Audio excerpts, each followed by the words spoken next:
really, really important, and that's why we thought we'd take some time off to recognize their value and endeavor as to what they have done.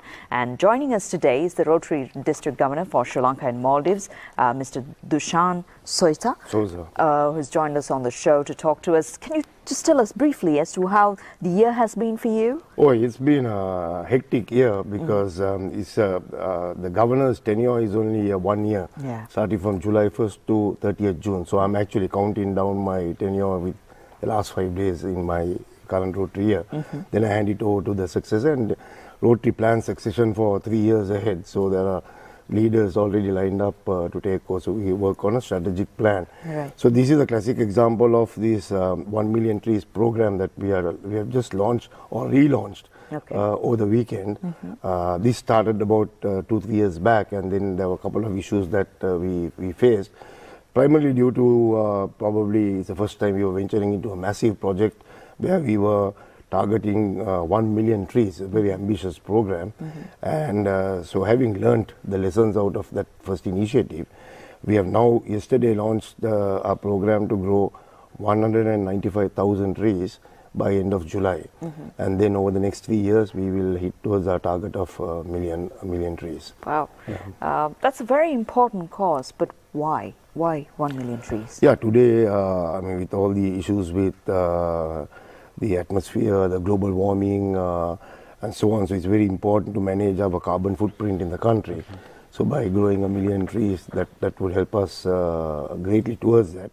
And another huge contribution that Rotary sees itself doing is the contribution to the biodiversity of those areas that we're talking about.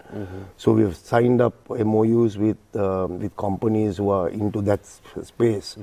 And over the period of next 2-3 years, we'll actually do research on that, and we'll be able to make a statement on what these 1 million trees have meant to the country in terms of its carbon footprint as well as the contribution to the biodiversity.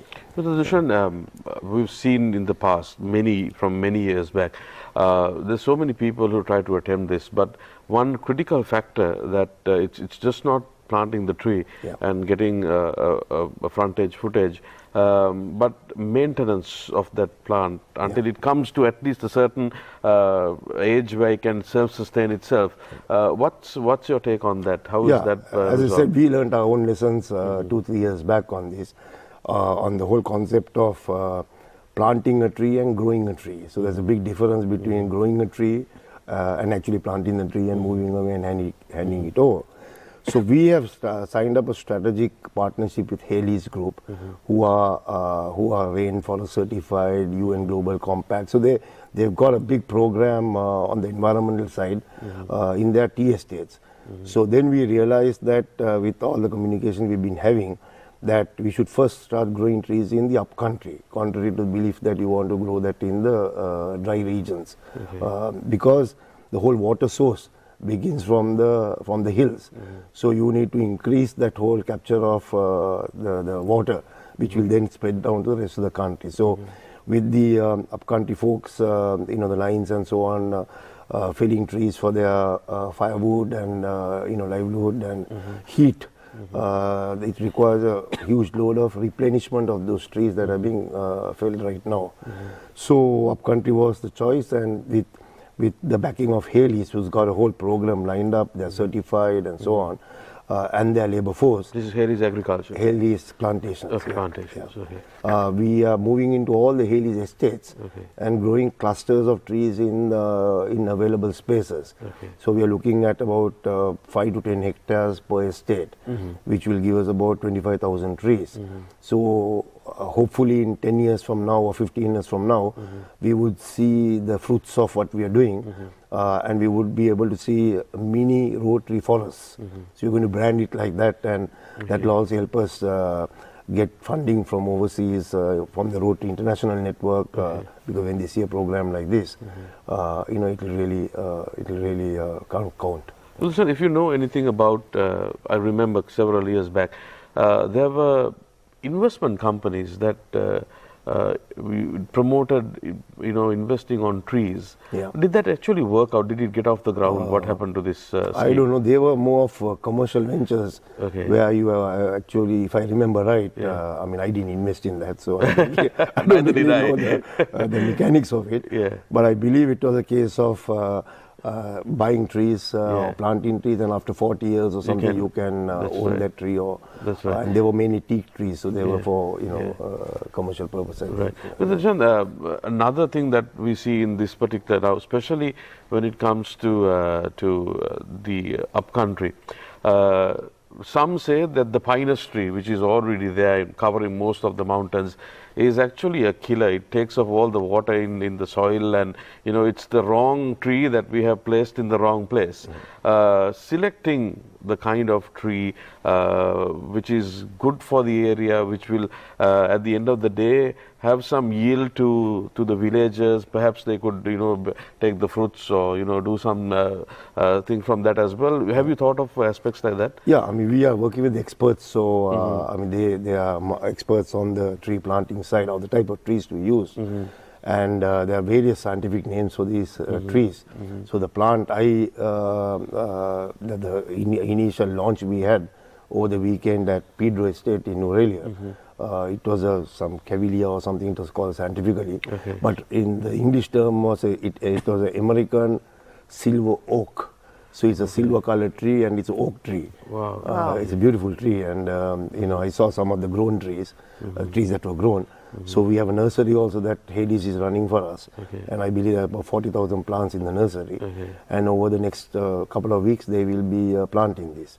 And it's important to capture this is another learning we had. Important to capture the rainy season to plant the trees. So they plant only between now and end of July or early August. After that, they don't plant anything till the following year. So it's just the 3 months we need to leverage on. And based on the activities for your term, what were the other projects? Well, there are a number of projects that we did. One of the primary projects was the final part of the Human Heart Valve Bank at the Lady Ridgeway Hospital, where it's a tissue bank, like blood bank. We have set up a center at minus 270 Celsius or something, and all the equipment is installed to store human tissues to help babies recover from congenital heart diseases. Because the current statistics state that about 3,000 babies die due to this illness pertaining to heart,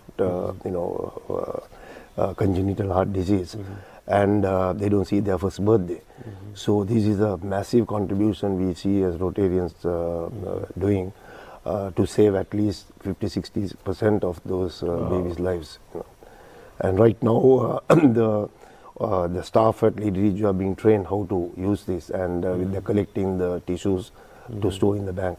It's a very complex program, because even the tissues have to be tested for various types of illnesses or diseases, and then clear everything, and then store the good tissues. So on the back of that, we are also contributing, or we are planning to contribute to setting up that Little Hearts project. It's a big 8-story building Lady Ridgeway is putting up at the Lady Ridgeway Hospital. It's a public-private partnership. You will see people even on the streets, little children collecting money for this program. And we are planning to raise around 500 million rupees towards that project. And we have already appointed Mr. Alston Cock as our brand ambassador, because he has a lot of global exposure. And he is pushing for this funding from overseas.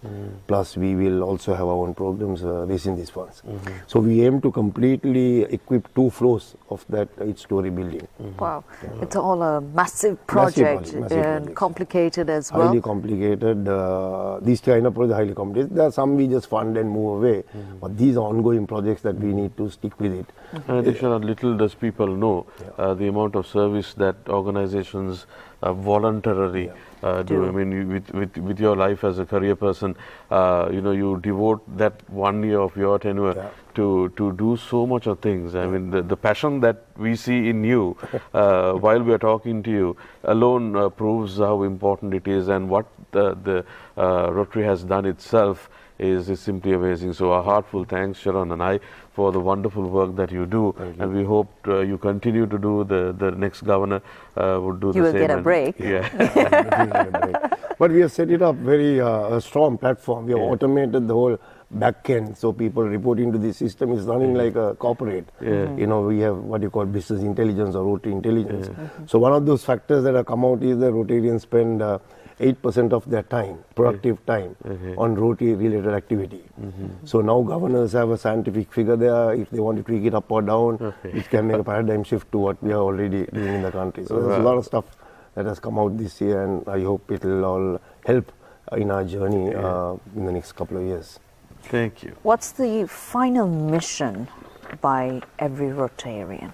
I think the final mission for me is, having done this year as a Rotary governor, is that still people don't know, as you so rightly said, of what we do. There's a whole lot of stuff we are doing. We are as a cancer, we are involved in cancer. There's an early detection center that we have set up in Narayanpet. 70,000 people have been tested already at the first phase itself. We have signed a MOU with the government to eliminate cervical cancer. That's the only cancer that can be eliminated. And the government is doing the vaccines. We are running a huge program at the back end. There's a machine that we are bringing in called HPV DNA to do the pap smear testing, and so a whole lot of stuff.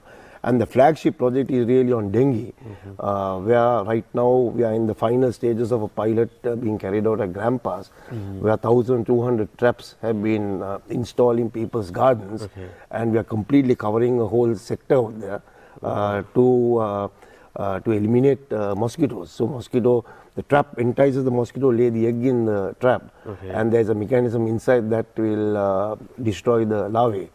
So the idea is to capture that mosquito at source and then tackle it, versus cleaning gardens and doing all that stuff that's already happening. So this is a unique program. WHO is looking at this. We have signed again agreements with the Ministry of Health, and if that works, which we'll know after the monsoons when you get the results, it will be history. You know, because any type of mosquito can be caught in that, malaria, anything. You know, it's a serious program. Wow, that's some valuable information being shared. Joined us today is the Rotary District Governor for Sri Lanka and Maldives, Rotarian Dushan, Governor Dushan Soza. Thank you very much for joining us on the show. It's good to have you with us and for sharing some valuable insights as to what your year has been like. Thank you very much. Stay with us. We'll be back with you soon. We're speaking on the subject lines of cancer today. Its awareness, its importance, how you need to take care of yourself.